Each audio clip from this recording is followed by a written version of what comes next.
Today we're going to hear from our longtime friend, Don Peppers. Don has served as a coach, an educator, and a mentor, and Don's going to really take the time to explain to us what it means to be a mentor, why mentorship is important, how every child has purpose and potential, and it is up to us as mentors to help to guide that along. At the end of this episode, I believe that you are going to have a greater insight into the importance of mentorship and how mentorship plays a critical role in bringing education and awareness to students, student athletes, teachers, and the community as it relates to the opioid epidemic. Don, I've known you for a long time. In fact, we are about to celebrate our 30th year from graduation. Yes. 1996. All hail to the black and gold. That's Dalton right. Bulldogs, class of 96, where you were an esteemed classmate. That was you, Don. And so that's what I was going to say from the beginning is that, we're here today to talk about mentorship. Right. And mentorship most often comes from people who are older than us. Right. But you were a mentor to us even in high school. Well, yeah. Well, maybe was I an old soul then and I didn't know it?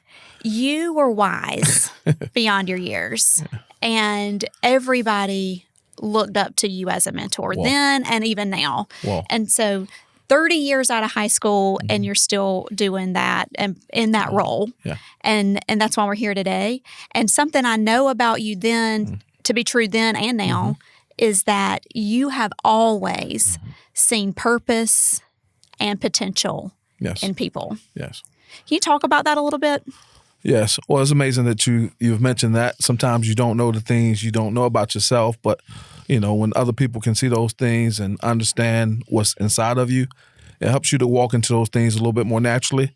And even back then, I knew that there was a call to make a difference in some way, to be a servant. And, of course, years later, I see that, hey, I'm still in this vein, still proud to mentor, to coach, and to try to be impactful within the elements that I've been called to operate. Mm-hmm. So when you look at young people today, and as you always have looked at people in the same way, what is it that you see in them that defines that purpose? How is it that you're able to pick that up? Well, you understand that everybody has a uniqueness that they provide on this earth. And sometimes they get lost in trying to follow everyone else's path. But if you can walk in your divine path as a young person, that's what separates you and helps you to stand out so that you can make a difference and not get caught up in some of those different traps that we see a lot of young people often get caught up into. Mm-hmm. And even if somebody realizes early on that they were born on purpose, they have a purpose, there are things in life that can happen that we can be blindsided by. What are some of those things that you often see with young adults? And I'm speaking about young adults because that's who our audience is in terms of this mission that we're on, but it can be anybody. Absolutely. Yeah. Probably the biggest pitfalls in this day and time, the peer pressure that's probably derailing purpose more than anything is alcohol and drugs use. And those are often brought on to trying to fulfill a pressure to become something. You see a lot of the athletes, of course, they may fall into some of the different substance abuse because they're trying to perform, trying to be a better athlete. You see some that want to be a part of the in crowd, the cliques, rich kids cliques who making maybe they can afford some different things and some different lifestyles. So you see a lot of kids struggling to find an identity. And unfortunately, when they're trying to find themselves, they're finding themselves in some of these crowds that may not be as good for them. Good for them. So you mentioned student athletes, and I know that you have served as a coach, and you've served as a mentor in a coaching capacity. But what are some other ways that you have over the course of your life? And I know it's many, so you can talk about as many as you want. Served as a mentor in those different capacities. Yeah. People often say, how do you do all that you do? Yeah. I thought you did this. I thought you did that. And they're trying to put this puzzle together. Well, Don Peppers can be kind of complex, but it's all within the will that God has called me to serve in. And so it all feels right. And when you can kind of see some impact come full circle, you know that you're in the right vein. And so I would say more than anything, I define myself as a mentor above all, a mentor, coach, youth advocate. And so there has been plenty of platforms, whether it's on the court, on the field, in the classroom, in the church, in the civic organization. I feel like I'm a bridge builder between all those things to help make our youth better. You have an organization called, is it still called Camp Proverbs, or have you dropped the camp? So initially it was Camp Proverbs, but of course our services grew. And so it went to Camp Proverbs, Camp Essence, our after-school programs, AAU basketball programs. And so all those things kind of made us understand that we needed to have these things under an umbrella. And so we became the Proverbs Mentoring Organization in 2018. And that helped us to just build other leaders in other areas. You realize you can't do everything, but as you've impacted other people and helped them understand who they are, now you can set them up in different leadership roles to perform some of those tasks with some of these things that you were able to envision. So you're a coach, an educator, you have your own organization that started where you were the leader of that organization and direct contact with kids or youth, and now you've actually grown people into that role. Absolutely. That they can do that as well. What is it that you have found to be so important about mentorship? That we all need one. I'm actually writing a book called The Master Mentor. And that book was inspired because it's my mentoring journey about all the mentors who helped shape me. And those mentors range from Dr. Ramondo James, who was an old professor at Clemson University, who mentored my dad. My dad was working up at the Clemson Dining Hall, and he mentored my dad, and my dad used to brag on me about how I could rap and play sports. And Dr. Ramondo James took an interest in me. And he was the first black man that I knew who had a pool. And so he invited us, my family, over to his home. Rich. Yes, I guess he was a Clemson professor. And but he was just so articulate. And he saw the family structure and the love he had for his family. And I think it helped make a difference with my family, especially me and my dad, who was my stepfather. But he was my first hero, my first mentor. And so Dr. Ramondo James played a big part in when I understood what a mentor looked like, because I had seen how he was esteemed in the community. And then beyond that, there was, the older cousins, of course, that you wanted to be like and play football like, pick up some bad habits like. But yeah, they were mentors. And then in the community, as you grew professionally, you realized that there were so many people who had an impact on who you became. And so I pay homage to a lot of those people in this book. And then I talk about some of the different journeys of me as a mentor, sharing some of the testimonials of some of my mentees. Yeah. So that's one of those things that I was talking about earlier, that you were wise beyond your years from even in youth, right? Because for me, and this is something I regret a lot, is that I always thought mentors were only for people who had a deficit. And that is a great myth. And that's why I feel like I can educate people on mentorship.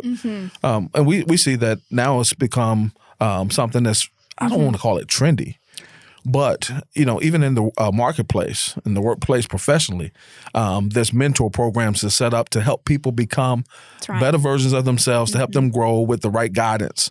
Because if not, then we won't grow as much. We won't learn from others' mistakes. And so mentorship is vital throughout our community. It's not for people with a deficit. No. It's for the purpose of adding to someone's life. Absolutely. So basically you're creating a surplus on their life versus filling a deficit. Yeah.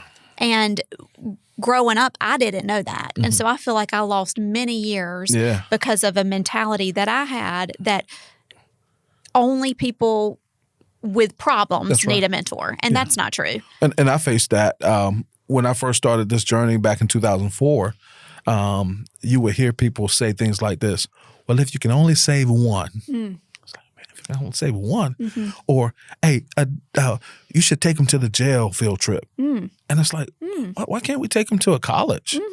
And so dispelling all those different things, that's what made Camp Proverbs unique.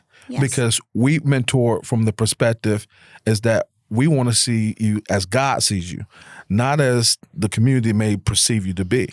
Because those are often lies through the eyes of those who don't see you to become anything. You won't become anything. But if you believe and understand who you are, you can. So as God sees you. Absolutely. And what does that mean? Well, we have a saying that in our group, it's almost like, I guess what do you call it? Mantra? No? We can say mantra. Okay. But we say we're not bound to fail. We're not bound for hell. And we're not bound to fail. We're not bound for jail. And we're not bound to fail. For hell. For hell. Excuse me. Let me say that again. Yeah. Can I start that over? Yes. We have a saying that's we're not bound to fail. We're not bound for hell. And we're not bound for jail. Yeah. That's good. But basically what it means is to break off all the negative connotations and perceptions. Yes. Because mentoring, I mentor many people, but Camp Proverbs, it's almost like they want to call my students at risk. And these students aren't necessarily at risk. They come from great homes. They come from different places. And most of them are Black males. But as a mentor, as a teacher and different things, I've been able to mentor several kids. And we realize that no matter where I am, the mentor inside of me helps to discover that every kid needs one. That's right. So you said we're not bound to fail. We're not bound for jail. We're not bound for hell. Right. And you said it. You said it right. Did I say it right? You said it right. I said it wrong. You said it right. No, you said it right. Well, what I hear from that is when you, so that's the, and I'm going to say mantra because for lack of better terminology, but what I hear in that is there's great potential. Great potential. So while we have purpose, we also have potential. So you're sharing with these young adults, you have a purpose. Yeah. And in order to achieve that purpose, you have to reach your potential. Yeah. And so how do we pull potential out of people? Or how do we inspire them to their potential? First, let them know they were born to win. They were born to win. No one was put on this earth with hopes that they would fail. We go back to Jeremiah 29:11. Say, I know the plans I have for you. And so you remind them of that in the language that, they feel that, the way you talk to them, the way you look at them. Whether you're in the classroom, on the court, or on the field, I believe that I can impact winning in someone's life because they have a belief based on the relationship that they have with me and any other mentor. I train mentors on how to continue to just bring out the best in students because I believe that's vital. I believe that's vital. And potential looks different. It looks different. And purpose looks different. And it goes back to what you said is everybody has uniqueness. Yeah. And that uniqueness is what defines the purpose and the potential. So, and I want to talk about this because I know you have a beautiful, awesome family and 5 kids? 4 kids. No, I gave you an extra one. I gave you an extra one. 4 kids. And I remember when you had just 3. That's right. And Sheila, and many years later, probably wasn't many more years later, but the 4th one was born. Right. And I told Sheila, I said, Sheila, call me. I'll come babysit if you need me. Well, but Sheila is a stronghold and she can take it. She did all the things. But I want to get to, so how is it different? Because you talk about this some. You're a mentor to your kids as well as a parent. Oh, yeah. So talk about being a parent and how we can mentor our kids as a parent. Well, I'm going to try not to get long-winded on this one. Yes. you realize all your children are different. I mean, you have 3 beautiful young ladies, and their journeys are different. That's right. They all learn different. They all are maybe attracted to different things, but they come from the same fabric, right? And so I have 3 girls and 1 boy. Gorgeous girls. Yeah. And I mean, my oldest girl, straight tomboyish basketball player. I was able to coach her. I was able to coach her at Riverside Middle School. And we won 2 championships. And that really helped us to grow a bond that's like, we have great memories from that. But she was in the school. I was in the school system at that time and saw her kind of come through and see her develop, saw her struggles and some different things she was dealing with. But I was there to help her cultivate through those, and still now she's like one of my best friends. Yeah. And then my son, who has autism, I was able to discover that fairly early because I was in special ed. And when the teachers couldn't diagnose him, didn't know what was going on with him, because of my background, I was able to help define what was going on with him. And that took us down the path to help me understand what fathering my son through autism felt like. And I'm still learning. He's 20 years old, and I'm trying to help him navigate manhood with autism. And he was in a lot of my groups. Every time I went with young men, he was there. And so he was very exposed. He was exposed to so much. And so we say, son, you've been exposed to a lot of things, and we'll let you experience a lot of things to help shape you. And so trying to mentor him still, father him still, is quite the challenge. But I love it because he's my only son. And I can't give all this to all these other young men that God has allowed me to give and not be fulfilled and seeing my own son's potential fulfilled. And so I pray a lot about that. And then I have 2 younger girls who are almost like little Alison Youngbloods, little divas. Help the world. Cheerleaders, dancers. Daddy's pockets are going to have to increase to continue to help keep them afloat. But they are beautiful, ambitious, and driven. And so I'm learning. It's a learning curve all the time. And they've shared me. My 4 children have shared me with the community. They've shared me, and oftentimes they understand that sometimes Daddy has to go and be away, but that's the grace that my wife has as a wife of a coach, mentor, and community member, and my children has that same grace for me to walk this out. And they're proud of it. They are. They're so proud of you. They are. And because of the great work that you're doing, it's the grace they give you because they see the impact and the outcomes that you're achieving through your mentorship. And one of the things that you just said as it relates to parenting, I think can also transfer into the general population of mentoring is everybody is different. So the approach that you take with one student or one child may not be the same. Oh, you're right. But at the core of every mentorship is one thing. What would you say that one thing is? Well, I have the perfect story for that. It takes me back to a young man. Most of the kids that were coming through our mentoring program initially were athletes. And there was a young man who came and he didn't want anything to do with athletics. And his mom reached out to me and says, my son needs something. He's socially uncomfortable and he doesn't talk to as many. He needs something with young men. And I said, okay, great. Bring him in. And I had to learn over the course of years, you learn how to mentor different kids because I'm an athlete. So it's easy for me to relate to the athlete. But this kid, I found something for him to do at the camps. He became our administrator. So he was making copies for me. He was helping plan the trips. Well, this young man eventually became a teacher.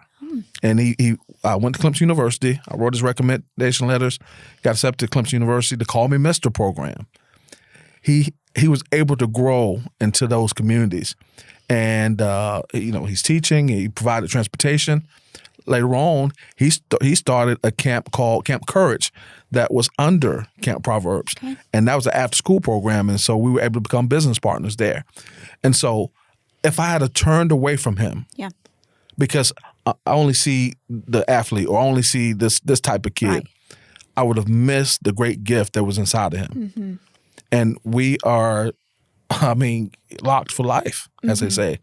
And so I'm so super proud of him. And so that's the uniqueness that I speak of. If you would have turned him away, but also if you would have tried to put him in a box that he didn't belong in, then he would have never discovered the potential that was in his administrator roles. Absolutely. So being able to see that, which you've always been able to do, to be able to pick out that purpose and potential in people and call it. Yeah. Because you don't just see it and remain silent. That's right. You see it and you call it and let people hear it so that they can believe it for themselves.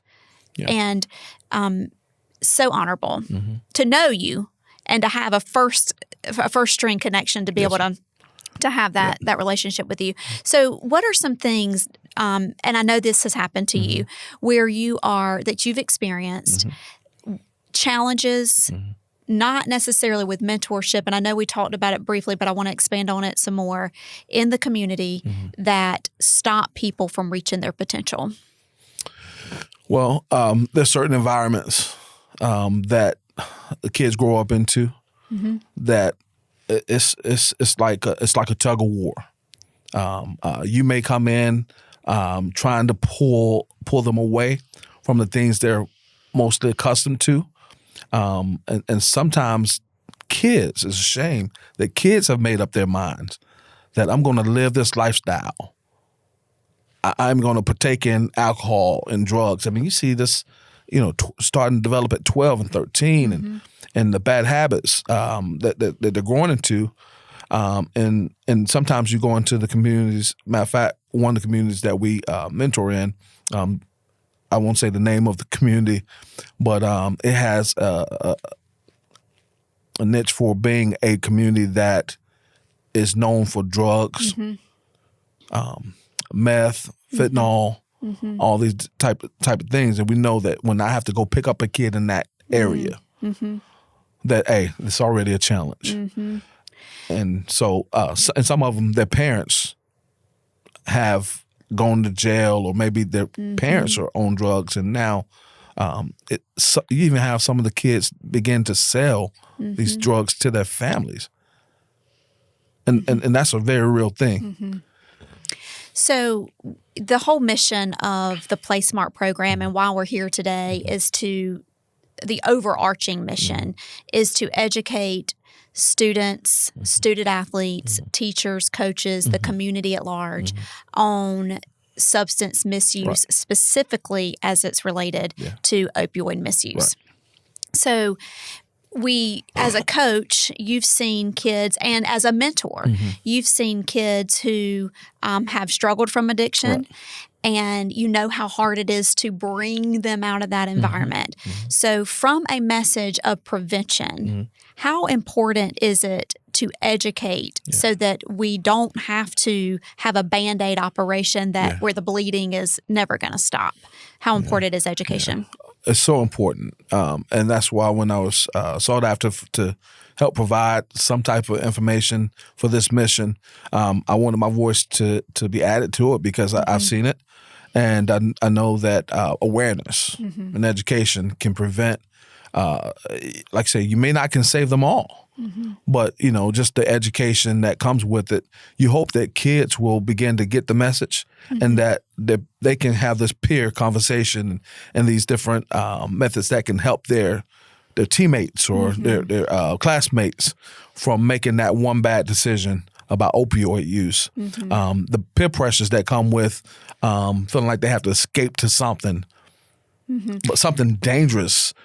Sometimes the peers and the teachers in the classrooms can help see those things before they begin to happen and can take hold of some of those different things. So I love it that you just mentioned peer mentorship. How important is peer mentorship?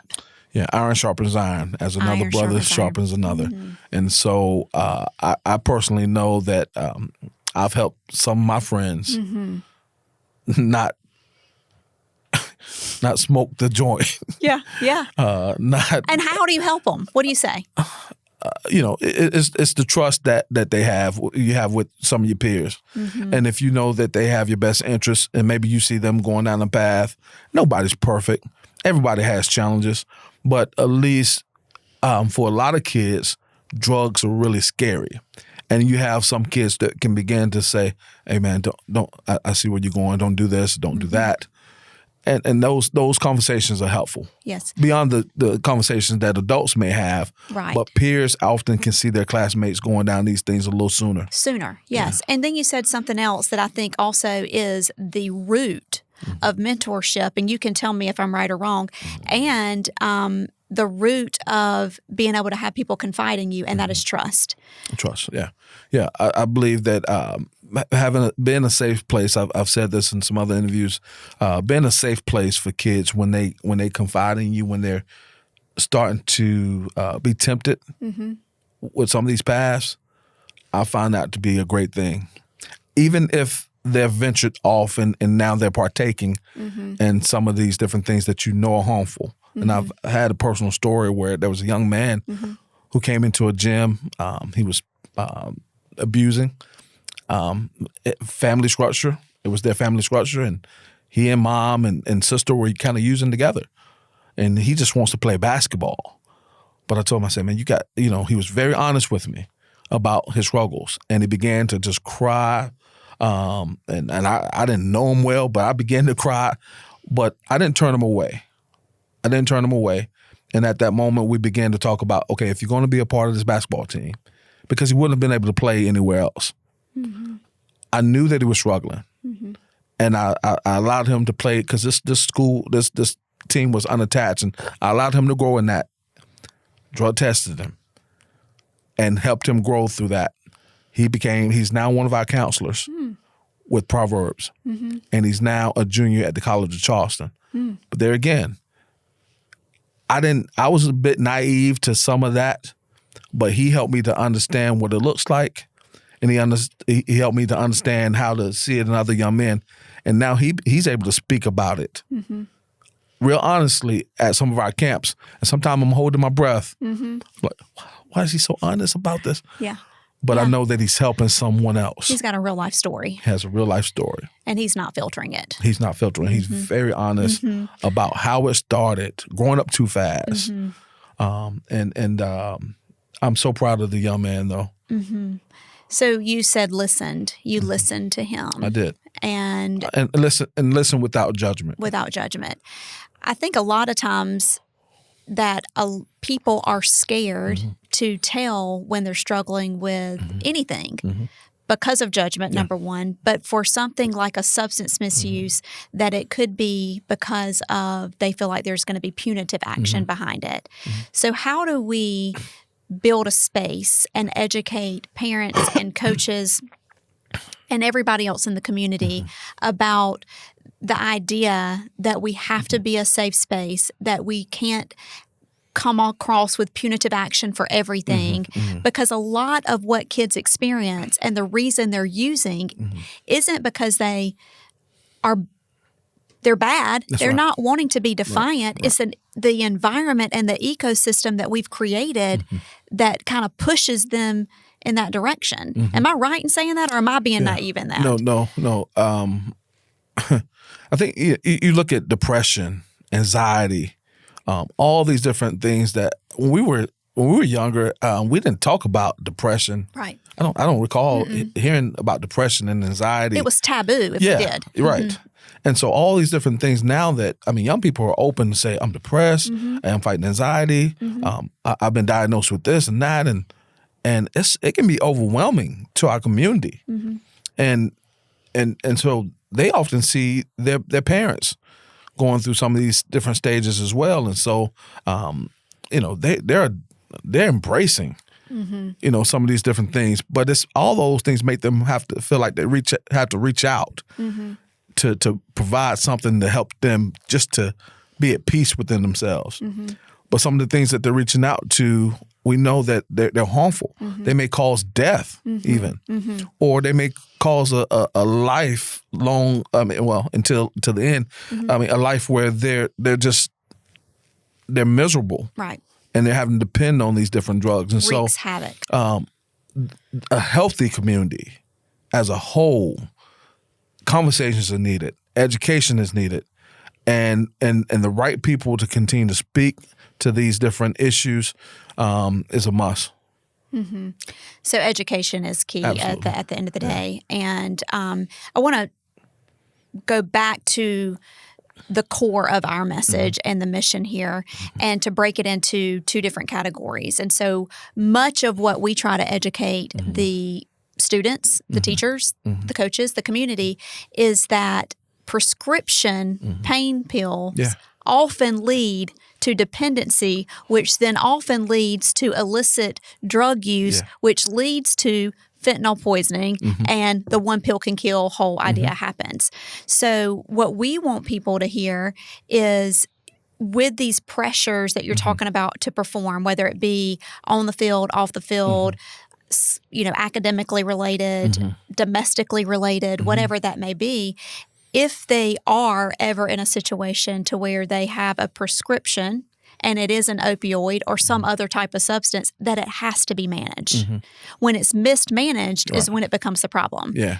And through that mismanagement, when you run out because it's a controlled substance and you go to the street and you obtain a counterfeit pill because you don't know the difference, the likelihood that it's going to contain an opioid such as fentanyl in it is 50%. That's what the numbers tell us. And some people say it's way more. And when you get that pill, that 50% pill, so you take them, you have 50% of them have fentanyl in them, 7 out of 10 of those have enough to kill you. To kill you right away. Right away in one pill. So this is what I want to make sure that we're doing, have the right message on. I want people to understand that of the entire landscape of America that has a drug addiction, that most of them did not wake up one day and say, I want to be a drug abuser. That's right. Yeah. It was a journey that started as something they did not have any knowledge about. So now if we can give them this information and to say, hey, if you get a prescription pain pill, manage it. Hey, mom, manage that. Hey, individual, manage that. Because when you don't, it leads to these bigger problems. Yeah. Have you seen that as a coach? So probably 3 situations I can honestly say I've seen it. I say definitely with the student, and then even as you venture this journey with the student, you see it within the home. And so here you are trying to help families manage, because if that family doesn't manage, this young man or this young lady, man, they're going down. They're going down because they can't function in the house. And so you take on a lot as a mentor when you begin this journey. But I studied some of this, in preparation for this. And the more you study, the more you research and you watch these documentaries, everything that you just said is like, these are in different communities all across the world. Yes. And he said, oh, man, this is in Arkansas? Oh, man, this is in Hollywood? Different areas. I've watched over probably 15 different things. And so some of these very same things, communities are scratching their heads on how can we have preventive measures. And the only way to be proactive is to continue to educate. Through education. And continue to have a voice where it matters. And mentorship plays a big role in that. Yeah, and we know that through having conversations and going deep. You've talked about it. Like you don't fix it in a day. You got to go deep with these people. And the time. So mentorship is not a quick fix. No. It's a life you spend with somebody. You talked about that you had generational mentors in your family, and how that your grandfather and then your father and then you that were mentored. So I feel like it's concentration over time. And so when you take on a mentorship role, there's a lot of responsibility in that. Yes. And you have to be willing to sit with it. And when you are, you develop that trust and people will listen. And that's a big part of solving this problem, communication. Absolutely. They tell us that 90% of all addictions begin in the teenage years. And that's across America. That's a national statistic. Right. So if we could prevent 90% of addictions through education, can you imagine the impact that has on our economy, on our workforce, the positive impact, on our health systems, on our family dynamics, all of those things. And so the role that you're playing is huge in that. The goal as a teenager is to graduate high school with greatness. What does graduating high school with greatness look like? Well, we're all challenged. I can remember being, for my freshman year coming in, the pressures of being an athlete, of trying to perform, just trying to be popular, trying to find my place. My challenge wasn't alcohol and drugs. It was probably more girls than anything, right? But I can remember my teammates and my very close friends. I can remember when drugs became a factor, like early as 9th grade. And reflecting on that, I can remember, I can see the faces of the kids that were way smarter than me, some of the top students in our class, and their journeys were derailed because of the poor decisions of choosing to do drugs, to sell drugs, and to allow those drugs to kind of destroy their purpose in that moment. And so some of those same kids got bad with some whole drugs, some bad drugs. And I remember literally 3 kids in particular lost their mind. I mean, like they became a shell of themselves, and it was drugs. And that was always scary for me. And so I know seeing those type of things, even back in 96. Yes. Back in our time, right. Over time, they have more access to it. And so we're seeing a lot of kids being able to, not being able to maybe go forward and graduate because of the different challenges of alcohol and drug use. And so, and several other things that can contribute to dropout rates. But graduating to greatness, whatever it is that kids can hold on to, whether it's sports, whether it's the yearbook club or the chess club, whatever they can hold on to that can help them build a community that can make them see the finish line, you want to be able to have some things that can help them stay involved in school. You have the right people in the ear, the right guidance counselors, the right coaches, and that's why coaches need to be educated as well. Yeah. 4 years. I mean, we talk about the high school years, 4 years, and it's such a short period. It's a short period of time. But it defines your entire life. I mean, we knew each other for, I think, maybe I came to Pendleton High School or junior high. I'm not sure. Right. I guess you were there in the 7th grade. I was. So from 7th grade to 9th grade, 6 years. And yet 30 years later, because of the relationships that we formed in high school, we're sitting here today. Yeah. And I think it's hard for kids to realize that while it's just 4 short years, every decision you make is going to lead you down a path. Yeah. And earlier I said that we've created an ecosystem or an environment that may be pushing people toward negative decisions. That's right. But I do want to point out that the purpose of this program is to empower them with the knowledge so that they can make good choices. We are not taking away the idea that or excusing a choice. We're not making excuses for a choice. We're saying, hey, let's give people the knowledge and the power and a safe space and the trust and those listening ears so that we can help them to make better choices for long-term life. Yeah. And that journey will always continue because the struggle will always be real. And so you have to continue to be in those corners of those ones that may become addicts so that they can at least be on the other side of the conversation and say, I can remember when. Remember when, yes. But this is what helped me. And then you see those people become great citizens and be able to help tell the story to prevent some others who may go down that road. And that's a win. Well, that's you. That's your heart. That's your servant heart. And for sure, you are a servant. You are the hands and the feet of not just your local community, your family, the state. This is what I think about, and we'll wrap it up here in just a minute. But I think about, you mentioned teamwork and the accountability that comes with teams. And what I see is you're on everybody's team. I'm Team Don, but you're on everybody's team, and you're Team Alison you're too, doing work in all these capacities. And you said, people say, Don, how do you do all of this? Because often when you spread yourself like that, you become divided. That's right. You're divided, but not with what you're doing, because you're in alignment with your purpose. And so because you're in alignment with your purpose, you're not divided. You're multiplying this impact, and it is impressive to me. Well, I love what you just said, because that's the word that has come to play in about the last 3 years, where I've really embraced everything that God's doing is alignment. Alignment. That's it. And so you said it well.